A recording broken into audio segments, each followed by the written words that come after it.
Linggahing rata parantara Sang Narpati posayun-ayunan paretmu lan tata semalane rejek jagat jagaing bawana maling wani mlebu nang ujung gribek sapa kowe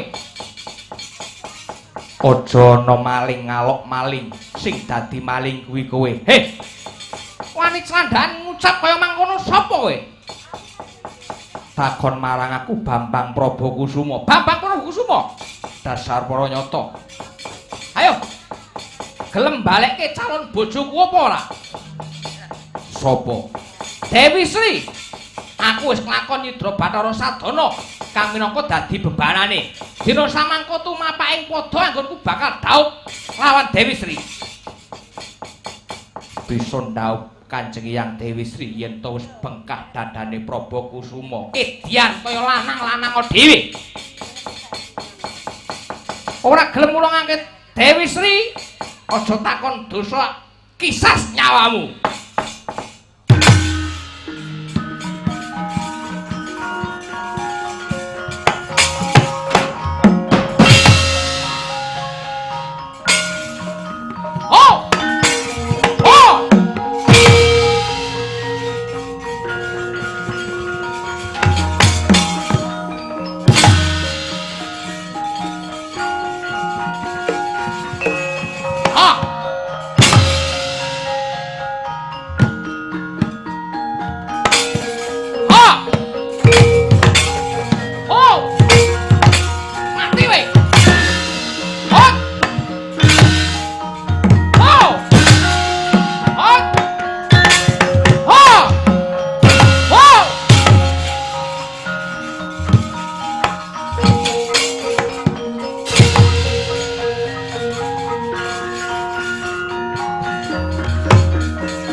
Aja kegedhen ati sumbar-sumbar kowe.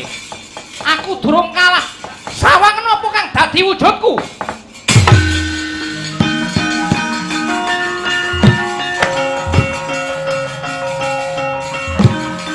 Kok. Oh!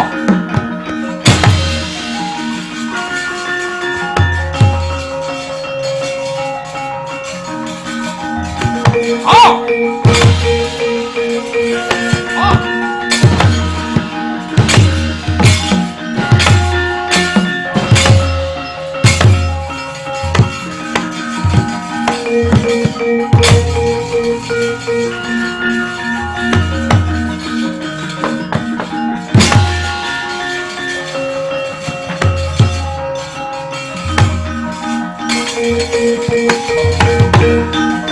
Den enten apa? Kok mundur?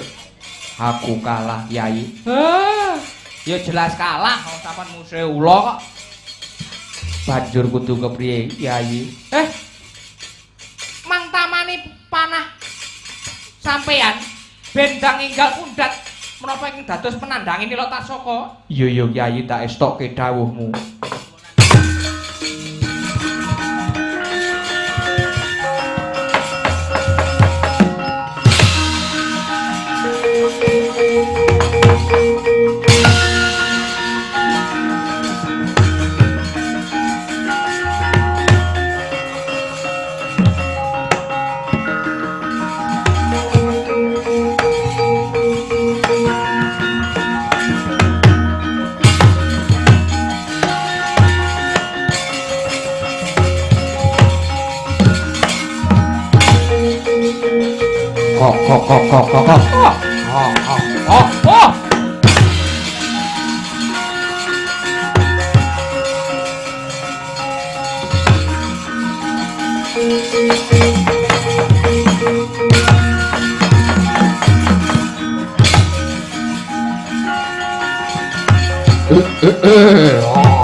Dalah. Iki ana ula tibana pengarepanku iki sapa iki? Kowe sapa ula? Aduh Kanjeng Rama. Kanjeng Rama kula kados pundi Kanjeng Rama? Iki sapa nyeluk bapak lawan aku? Kula pun nilotat saka Kanjeng Rama. Lah dalah. Nilotat saka Nggih Kanjeng Rama. Lah kok kowe dadi kaya mangkono iki kepiye, Ngger? Oh, kok kaya ngono lelakonmu Nilotat Saka? Nggih Kanjeng Rama, kula nyuwun sapiyantu Kanjeng Rama. Wis yo, Ngger. Pupus napa kang dadi kekarepanmu? Puspancen pinesti Dewi Sri kuwi dudu jodohmu ya Nilotat Saka. Mboten Kanjeng Rama, kados pundi kula badhe tetep kedah dhaup lawan Bathara Sri Kanjeng Rama. Lah dalah. Duwe anak ora kena diprenggake becik. Nilotat Saka, aku wis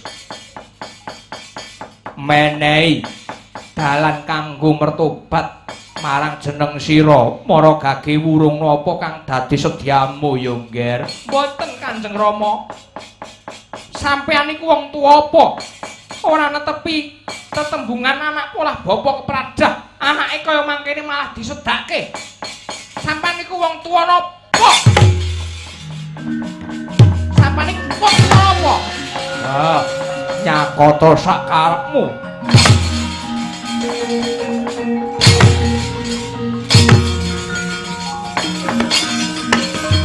Ayo, nyakata sak karepmu.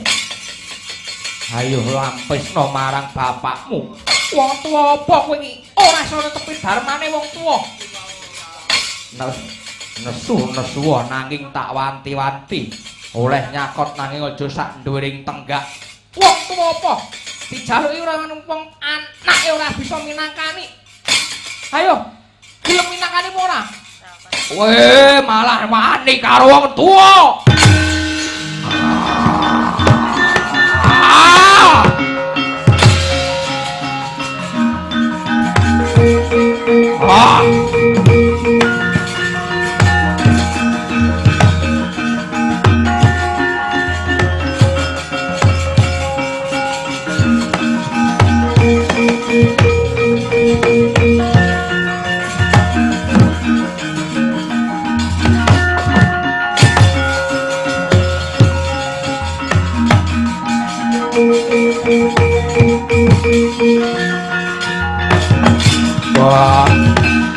Anakku tumekeng pati Nilotat Saka. Nanging ora tak gawe getun. Kowe tumekeng pati ya mung ngunduh waing pakartimu kang ndarbeni singlar saka kautaman. Iya, Nilotat Saka, yen kowe wis tumekeng pati ora dadi baya mengapa, wis dadi garising pepesdenmu, Ngger. Dina samangko aku bakal nyusul anakku wadon marang Praja Ngamarta ora niat gawe rusak nanging bakal nyengkuyung apa kang dadi adeking negara Ngamarta.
Prabu Kusuma, kula nuwun timbalan ingkang dawuh sinuwun. Dina samangko jeneng sira pranyata wis bisa ngundherake Bathari Sri marang lumbung Silayur. Nuwun inggih sinuwun. Janaka, nuwun wonten timbalan ingkang dawuh Koko Prabu. Prabu Kusuma pranyata wis bisa ngundherake Pandya Bathari Sri marang lumbung Silayur lawan Bathara Sadana. Ateges retuwa kang tumengpa ana ing negara Ngamarta dina samangko wis pundhat. Ya awit saka kersane Gusti kang karo jagat Pandya Bathari Sri wis kondur marang lumbung Silayur. Nuwun inggih Koko Prabu. Halo. Pranyata Prabu Kusuma pancen anakmu tenan. Yo, Prabu Kusuma putra Kungger. Nuwun inggih Kanjeng Rama.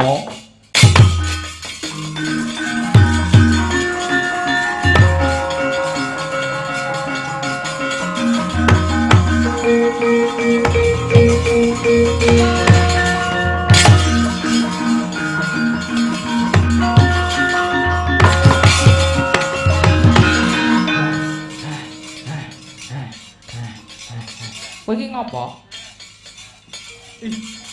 Sinuwun Kresna. Iya, Truk.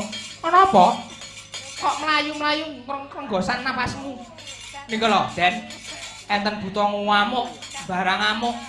Goleki anake wedok jare digawa Prabu Kusuma. Prabu Kusuma gawa wong wedok. Lah sapa? Boten semerep.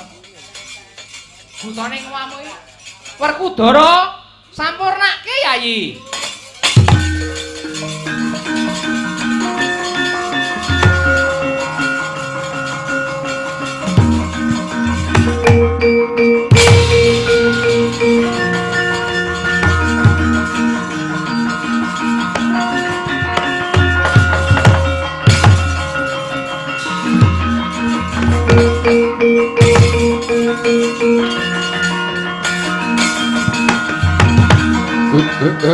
Iki sapa wong gedhe dhuwur mrengkel dadi otot bebayune. Wah, panenggak Pandhawa Werkudara.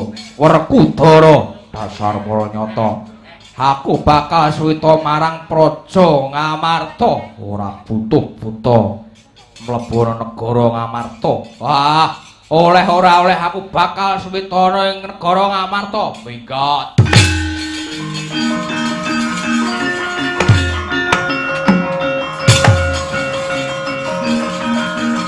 Oh! Oh! Oh! Oh! Oh!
Widha Kresna kakangku. Apa, Dara? Kowe ngopo dadak tung-tung barang? Ayo, godhong katese bisa gawe lega kok mosok wong padha wong ora iso gang legakne wong. Ah, butone malah ilang. Dara, aja kaget ya, Di. Buta kae mau satemene pengen ngempek ayam marang Praja Ngamarta. Mbok ontang-antingke, mbok sudul wetenge dadine lesung. Ya iki sejatine dadi gamane wong tetanen utawa para tani amung tani kae dadi sarana kanggo numbuk pari lan liya-liyane. Aja kaget, Yayi. Buta kae mau sejatine ora buta kang bakal mbarung sinang nanging pengen ngepek ayam marang Praja Ngamarta. Yen to pancen mangkono. Tak ruktine lesung iki. Ya.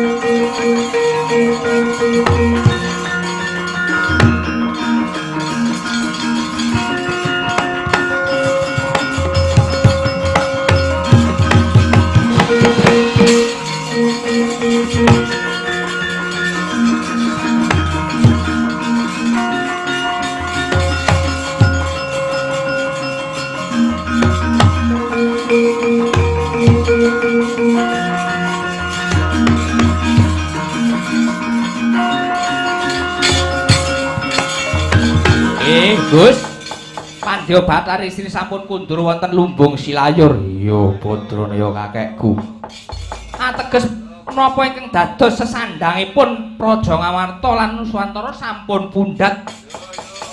Mangya rahayu, rahayu sedayanipun pinaringana katentreman sarta kabahagiaan sedayanipun. Iya, Semar.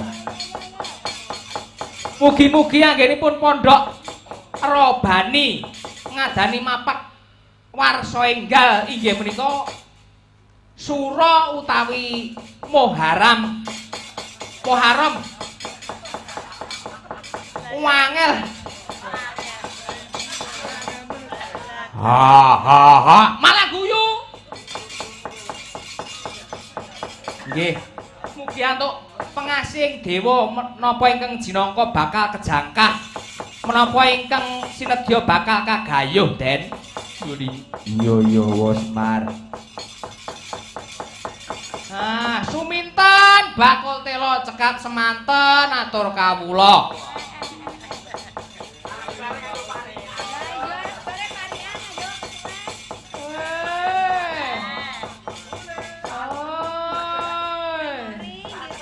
Ora apa-apa meneh.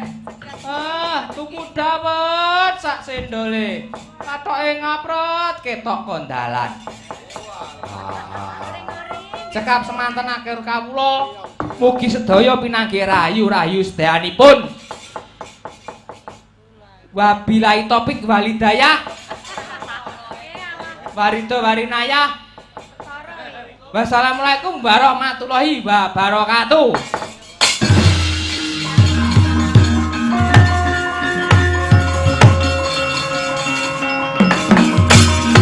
Thank you.